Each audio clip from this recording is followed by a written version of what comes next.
What's up, everybody? I'm Matt. This is the 10-Minute Bible Hour podcast, and usually I like to open with some kind of charming story from childhood or pop culture reference or some kind of anecdote that gives us a starting point, a common story to work off of that is in some way analogous to what we're going to be looking at in the book of Matthew, which is what we do here, by the way, for those of you who are new. We're working our way through the book of Matthew, one little chunk at a time.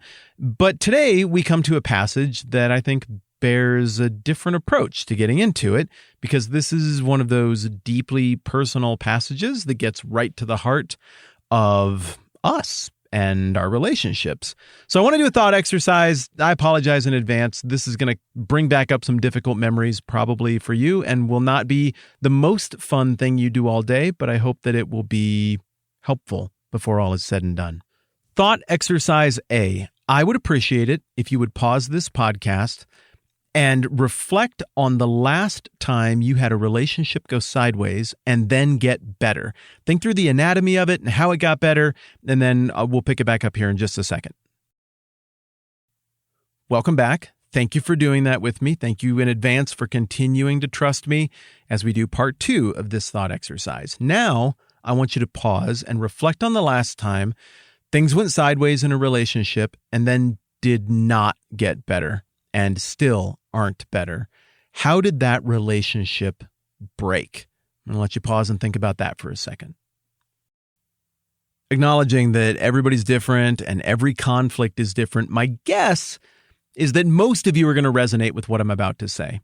My guess is that in thought exercise A, the relationship that broke and then got better, the recovery process was characterized by very open and honest, maybe painstaking conversation with the person you had a gripe with, and that neither party went outside of that relationship to talk about what had gone wrong. So trust was maintained, the process was good, and even if you didn't come to an ultimate agreement about what went wrong or how things ought to be, you still liked each other afterwards, and maybe it's even better now than it was before the inciting incident. My guess would also be that in thought exercise number 2, the one where things go sideways and then it never got better and it's still not better, the story is much less linear. My guess is that when you try to recount the story to other people, it is utter chaos and no one can actually track with what went wrong because it sounds something like this. Well, I was good friends with so-and-so and then they did this thing and I thought that was really screwed up. And I mentioned that to my mom and she agreed that that was really screwed up. And I don't think she actually told anybody, but she made a Facebook post that kind of hinted at that. Maybe it was a little too specific, and then my friend got really mad. So they called and yelled at me a whole bunch. And we talked about it a little bit, but it didn't get better. And then I mentioned it to Tanya, and she acted like she did not know that. But then I confronted my friend a couple days later, and they said they'd already talked to Tanya by the time that I talked to her. And so I knew that they were lying. Both of them were. Who had they been talking to? So I called my friend, and we talked about it and decided that what we should do was this. And then I found some other lies that I'm pretty sure had happened. There were some tweets and texts that I did not like. Then they totally ignored me for 2 or 3 days, and all of a sudden I'm getting the cold shoulder from a mutual friend who I know they talked to. And I called him back on Thursday after that second Monday at the meeting, but not at the meeting that was at Chili's. And I told them we need to talk, and they didn't even want to anymore. And now we don't talk at all, and we're not even friends anymore. Did your story sound like that? Because I think that's a convoluted mess, and most of the stories that involve broken relationships for me, they are that level of stupid sounding, petty, crazy chaos. And I don't say that to make you feel bad about the fact that you have broken relationships or that I do. I say that to point out our need for some kind of game plan for how to fix stuff when it gets screwed up inside the community of faith and outside for that matter. But if there's going to be this thing that Jesus is characterizing throughout the Gospel of Matthew, this kingdom, this new family of faith, this church, even though he only uses that actual word, I think, twice, if there's going to be this family of faith, it means that you're going to put together a whole group of disparate people, disparate ages, disparate preferences, disparate senses of humor, political persuasions, hot-button, offendable issues, and you're going to throw them all together into a room, into one organization. And if you imagine for a second that is always going to go swimmingly, I think that's naive. The reality is the risk that we take when we have relationships is that we're going to have friction in those relationships. So we can kind of pick one of two things. We can be alone and never have any friction in relationships, but never have any of the blessing of knowing and being known, or of camaraderie, or of tackling a project together. Or we can have all of those good things, and also we're just going to have to work it out, because some stuff is going to get weird when you put people in a room together who are vested in the same stuff. Jesus anticipates that this problem that is common to all of humanity for all of time is going to present itself somewhere in the life of the church and the life of the kingdom. And that is why in the middle of chapter 18, which is the community life discourse where Jesus is trying to set up something that is likely to succeed socially and in terms of how his followers treat others of his followers, right here in the middle of chapter 18, we get a very simple prescription for how to make these things go. And it goes thusly. Matthew 18, starting in verse 15. If your brother or sister sins, go and point out their fault just between the two of you. If they listen to you, you've won them over. But if they won't listen, take one or two others along so that every matter, quote, may be established by the testimony of 2 or 3 witnesses, unquote. If they still refuse to listen, tell it to the church. And if they refuse to listen, even to the church, treat them as you would a pagan or a tax collector. So it's a pretty simple recipe here, and you'll notice that it follows, I would assume, pretty closely the recipe that you either intentionally or intuitively followed to make the relationship right in thought exercise 1, where you did make the relationship right. The relationship that got right probably didn't have the well get poisoned at any point, because you went right to the person you had the issue with and you started working it out. And you did it so privately that maybe nobody else even ever knew there was an issue between the two of you.